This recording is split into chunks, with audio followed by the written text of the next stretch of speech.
अस्सलाम वालेकुम जी। आज हम नेक्स्ट पढ़ेंगे nuclear fusion reaction. Last time हमने जो डिस्कस किया था वो न्यूक्लियर फिजन था, ये उसका रिवर्स है, लेकिन इसमें थोड़ा जो रिक्वायरमेंट्स हैं वो डिफरेंट है और जो एनर्जी रिलीज़ होगी पर न्यूक्लियन पे वो भी डिफरेंट अमाउंट में है। तो देखें, सबसे पहले तो डेफिनेशन है इसकी कि ऐसा रिएक्शन जिसके अंदर दो लाइट न्यूक्लियाई जो है वो मर्ज होकर एक हैवी न्यूक्लियस बनाए, उसे हम न्यूक्लियर फ्यूजन रिएक्शन बोलते हैं। तो यहाँ पर ये कि एनर्जी जो फिजन रिएक्शन में रिलीज़ हो रही थी वो 0.9 मेगा इलेक्ट्रॉन वोल्ट एनर्जी थी पर न्यूक्लियन के ऊपर। तो नेक्स्ट जो है वो ये किस वजह से हुआ था, क्योंकि जो प्रोडक्ट्स बनते हैं, मतलब जो फ्रेगमेंट्स बनते हैं फिजन रिएक्शन के अंदर, उनकी बाइंडिंग एनर्जी पर न्यूक्लियन ज़्यादा होती है एज़ कम्पेयर टू रिएक्टेंट जो यूरेनियम था। तो फिर जो न्यूक्लियर एनर्जी है वो यहाँ से रिलीज़ होती है इस रिएक्शन के दौरान, तो वो बाइंडिंग एनर्जी पर न्यूक्लियन ही होती है प्रोडक्ट की, जो कि बढ़ती है। यानी आप कोई भी ऐसा रिएक्शन करवाएं जिसमें जो प्रोडक्ट्स बने, जो फ्रेगमेंट्स बने, उनकी बाइंडिंग एनर्जी पर न्यूक्लियन ज़्यादा हो एज़ कम्पेयर टू रिएक्टेंट, तो एनर्जी वो रिलीज़ हो जाएगी, मास एनर्जी में कन्वर्ट हो जाएगा। यानी जो मास देखेंगे आप राइट साइड पे होगा प्रोडक्ट्स का, वो रिएक्टेंट से कम होगा और फिर जाहिर सी बात है वो ड्यूरिंग द रिएक्शन वो मास एनर्जी में कन्वर्ट हो जाता है। तो बाइंडिंग एनर्जी जो है ना वो element up to 50 mass number जो है ना वहाँ तक इंक्रीज़ होती है। तो जब दो लाइट न्यूक्लियाई अगर फ्यूज़ होकर एक थोड़ा हैवी न्यूक्लियस बनाए जो कि उसका जो मास नंबर वो 50 से लेस ही हो, तो फिर एनर्जी जो है ना वो गिवन आउट होगी।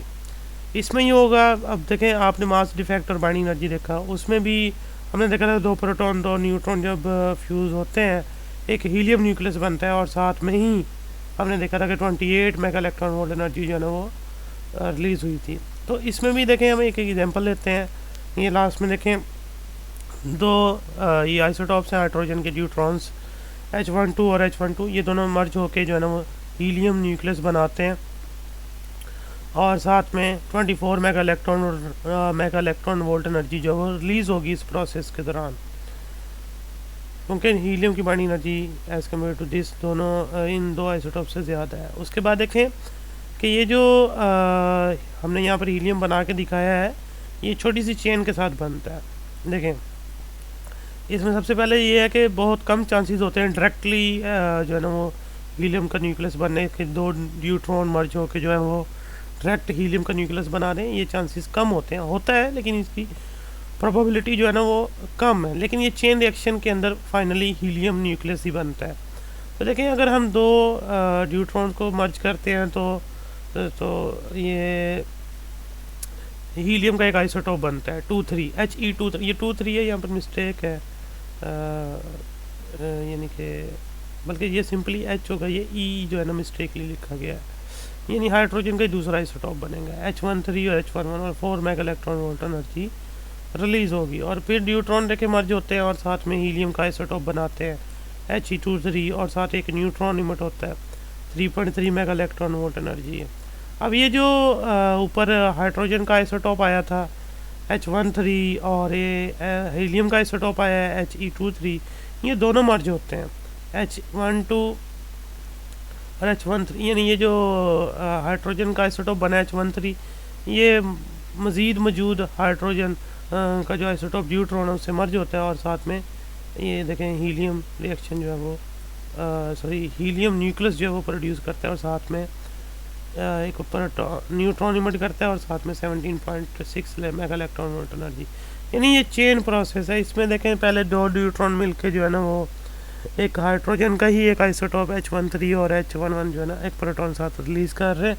उसके बाद वही जो ट्रिटिनियम बना है वही न्यूट्रॉन के साथ रिएक्ट करता है, और उसके बाद हीलियम जो है वो बनता है, और हीलियम का ये वाला आइसोटोप भी बनता है अगर न्यूट्रॉन रिएक्ट करते हैं तो डायरेक्ट जो है ना ये न्यूट्रॉन रिएक्ट करने के बाद जो हीलियम का न्यूक्लियस यहाँ दिखाया गया है इसके चांसेस थोड़े कम होते हैं बनने के डायरेक्टली। बाकी ये जो छोटी सी चेन है इसके ज़रिए ये बनता है। उसके बाद डिफरेंट मेथड है इस फ्यूजन रिएक्शन को प्रोड्यूस करने के, क्योंकि आपने दो न्यूक्लियाई को, लाइट न्यूक्लियाई को जो है कम फ्यूज़ करना है, डेफिनेटली वर्क जो है ना करना पड़ेगा, उनके दरमियान जो इलेक्ट्रोस्टैटिक रिपल्सिव फोर्सेस हैं उसके अगेंस्ट उनको मर्ज करना पड़ेगा, उनको एक दूसरे के बिल्कुल क्लोज लाना होगा एट वेरी हाई स्पीड, तो फिर वो मर्ज होंगे। तो उसके लिए देखें, सबसे पहली जो चीज़ है वो एक्सेलरेटर यूज़ किए जाते हैं। पार्टिकल एक्सेलरेटर में ये होगा कि आप पार्टिकल की स्पीड बढ़ाएंगे और वो हाई स्पीड से जब कोलाइड करेंगे तो वो मर्ज हो जाएंगे। तो लेकिन ये सिर्फ रिसर्च स्टडी के लिए किया जाता है, ये कोई बहुत बड़ी अमाउंट में एनर्जी रिलीज़ करने के लिए नहीं किया जाता। तो ये मेथड सिर्फ आपको यानी कि रिसर्च वर्क के लिए जो है ना सूट करता है। लार्ज स्केल के ऊपर जो एनर्जी हासिल करनी हो इस रिएक्शन से, वो उस मेथड के लिए ये सूटेबल नहीं है। दूसरा ये है कि अगर आप टेम्परेचर बढ़ा दें उन एटम्स का या उन न्यूक्लियस का जिनका आपने फ्यूजन करवाना है, तो उनके एटम्स की स्पीड बढ़ेगी, तो डेफिनेटली वो जब एक दूसरे के साथ कोलाइड करेंगे हाई टेम्परेचर के साथ, हाई वेलोसिटी के साथ, तो फ्यूजन रिएक्शन स्टार्ट हो जाएगा। यानी आप एक कंटेनर के अंदर पुट करेंगे और उनका टेम्परेचर बढ़ाना शुरू करें, तो वो लाइट न्यूक्लियाई जो है ना वो बहुत ज़्यादा टेम्परेचर के ऊपर हाई स्पीड से जब कोलाइड करेंगे तो फ्यूज़ हो जाएंगे एक दूसरे के साथ और फ्यूजन रिएक्शन स्टार्ट हो जाएगा। लेकिन ये रिएक्शन स्टार्ट करने के लिए जो टेम्परेचर की रिक्वायरमेंट्स है वो देखें 10 मिलियन डिग्री सेल्सियस है, जो कि बहुत ज़्यादा है। ये बहुत ज़्यादा टेम्परेचर है, जिसको मतलब इस टेम्परेचर के ऊपर जो रिएक्शन टेक प्लेस होता है या फ्यूजन, उसको हम थर्मल न्यूक्लियर रिएक्शन कहते हैं। तो ये इतना जो हैवी टेम्परेचर है, इतना ज़्यादा जो टेम्परेचर है वो ऑर्डिनरी हम उसको अरेंज नहीं कर सकते। और ये जो यानी रिएक्शन है ये हाइड्रोजन बॉम्ब के अंदर जो है ना वो अचीव किया जाता है। तो खैर ये जो फ्यूजन रिएक्शन है हाइड्रोजन बॉम्ब के अंदर तो होता है, लेकिन वहाँ पर एक्स्ट्रा ऑर्डिनरी टेम्परेचर कैसे आता है?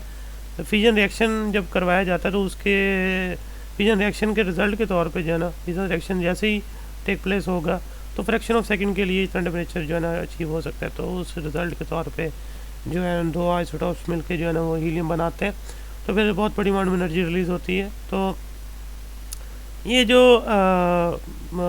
लार्ज स्केल के ऊपर जो एनर्जी से फ्यूजन रिएक्शन से आप ले सकें और उसको इलेक्ट्रिसिटी में कन्वर्ट कर सकें, जैसा कि फ्यूजन में किया था, अभी ऐसा पॉसिबल नहीं है। इस रिएक्शन को फ्यूजन की तरह कंट्रोल नहीं किया जा सकता और इस इलेक्ट्रिसिटी भी प्रोड्यूस नहीं की जा सकती। और लेकिन इस फील्ड में फुल एफर्ट्स हैं, फिर रिसर्च वर्क कंटिन्यू है कि नियर फ्यूचर कोई मेथड्स हों जो जिसकी मदद से इस रिएक्शन को भी कंट्रोल किया जा सके और इसका भी कोई पॉजिटिव यूज़ जो है ना वो किया जाए, जैसे फ्यूजन का किया जाता है। उसके बाद ये जो न्यूक्लियर फ्यूजन रिएक्शंस हैं, ये जो स्टार्स हैं हमारे, उनके ऊपर होते हैं, जिससे एनर्जी वो रिलीज़ करते हैं। जैसे हमारा होम स्टार सन, ये भी एनर्जी रिलीज़ करता है, तो हमारे लिए लाइट भी प्रोड्यूस करता है। तो वो भी सारा किसका बना हुआ है? देखें, हाइड्रोजन का बना हुआ है, और बाकी थोड़ी अमाउंट हीलियम की और बहुत स्लाइटली अमाउंट बाकी हैवी एलिमेंट्स की जो उसकी कोर के अंदर मौजूद है। तो ऑल टाइप्स ऑफ एलिमेंट जो है ना वो बनते ही एक सन की कोर के अंदर है। ट्रेमेंडस अमाउंट ऑफ एनर्जी जो है ना वो रिलीज़ होती है हर टाइम इससे। तो ये इसकी कोर का जो टेम्परेचर है वो 20 मिलियन डिग्री सेल्सियस है, और ये टेम्परेचर बहुत सूट करता है न्यूक्लियर फ्यूजन रिएक्शन को, जिसमें दो प्रोटॉन मिलकर जो है ना वो आगे फर्दर रिएक्शन चलाते हैं। तो इस हाइड्रोजन न्यूक्लियाई जो रिएक्शन करते हैं, या दो प्रोटॉन जब मर्ज होते हैं तो ड्यूट्रॉन बनता है, और ड्यूट्रॉन आगे फर्दर एक प्रोटॉन से रिएक्शन करता है तो हीलियम जो है ना बनना स्टार्ट हो जाता है। और हीलियम जो आइसोटॉप बनता है वो फर्दर आपस में रिएक्शन करते हैं, तो हीलियम का फाइनली 2-4 वाला न्यूक्लियस जो है ना वो बन पाता है।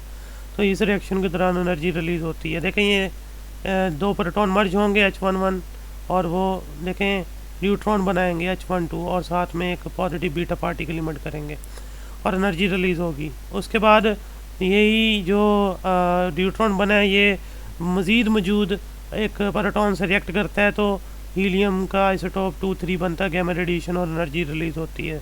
और लास्ट स्टेज के ऊपर ये है कि ये जो हीलियम का आइसोटॉप बनाया, जब ये हीलियम का आइसोटॉप बन जाएंगे दो, वो भी आपस में रिएक्ट करेंगे, तो वो हीलियम का आइसोटॉप 2-4 बनाते हैं, और दो प्रोटॉन जो है ना वो रिलीज़ करते हैं और एनर्जी रिलीज़ कर देते हैं। तो ये जो 6 प्रोटॉन यहाँ इन्वॉल्व हो रहे हैं, हीलियम न्यूक्लियस बनता है और at the and 2 proton release हो रहे हैं वापस। तो इसमें डिफरेंट स्टेजेस के ऊपर जो 4 प्रोटॉन मिलकर जो है ना हीलियम न्यूक्लियस बना रहे हैं, तो इस पीपी चेन रिएक्शन यानी प्रोटॉन प्रोटॉन रिएक्शन में जो कैलकुलेशन है एनर्जी की वो 25.7 मेगा इलेक्ट्रॉन वोल्ट है, जो कि बनती है 6.4 mega electron volt per nucleon बनती है। और अगर इसका कंपैरिजन किया जाए 6.4 mega electron volt per nucleon energy जो है रिलीज़ हुई है यहाँ पे, उसका अगर कंपैरिजन करें फिजन चेन रिएक्शन से या फिजन रिएक्शन से सॉरी, तो फिजन रिएक्शन में almost 1 mega electron volt energy per nucleon पे रिलीज हुई थी, गिवन आउट हुई थी। लेकिन यहाँ पर देखें पर न्यूक्लियन पे 6.4 मेगा इलेक्ट्रॉन वोल्ट एनर्जी जो है ना वो रिलीज़ हो रही है। तो इससे जो है ना वो बहुत बड़ी अमाउंट में एनर्जी रिलीज होती है as compare to fission reaction. और हमारा स्टार देखें, उसके ऊपर ये रिएक्शन होता है, जो हाइड्रोजन के जो आइसोटोप्स हैं, न्यूक्लियस हैं, वो मिलकर प्रोटॉन मिलकर जो है हीलियम बनाते हैं। तो पर सेकंड पे मैं आपको बताता हूँ कि वो कितनी एनर्जी रिलीज़ करता है और कितना मास अपना लॉस करता है। 60 मिलियन प्रोटॉन, 60 मिलियन हाइड्रोजन यानी कि वो रिएक्ट करते हैं और हीलियम बनाते हैं। लेकिन जो हीलियम बनता है वो 60 मिलियन नहीं होता बल्कि 56 मिलियन होता है। और वो जो 4 मिलियन बीच में मास डिफेक्ट है वो ड्यूरिंग द रिएक्शन एनर्जी में कन्वर्ट हो जाता है, जो पूरे सोलर सिस्टम को जो है ना वो डिस्ट्रीब्यूट होती है और हमारी अर्थ तक भी आती है, जिससे ये यहाँ पर लाइफ जो है ना वो स्टेबल है और पॉसिबल है। नेक्स्ट फिर इंशाल्लाह ये रेडिएशन के बारे में पढ़ेंगे और इनका बायोलॉजिकल इफेक्ट्स भी स्टडी करेंगे। अल्लाह हाफ़िज़।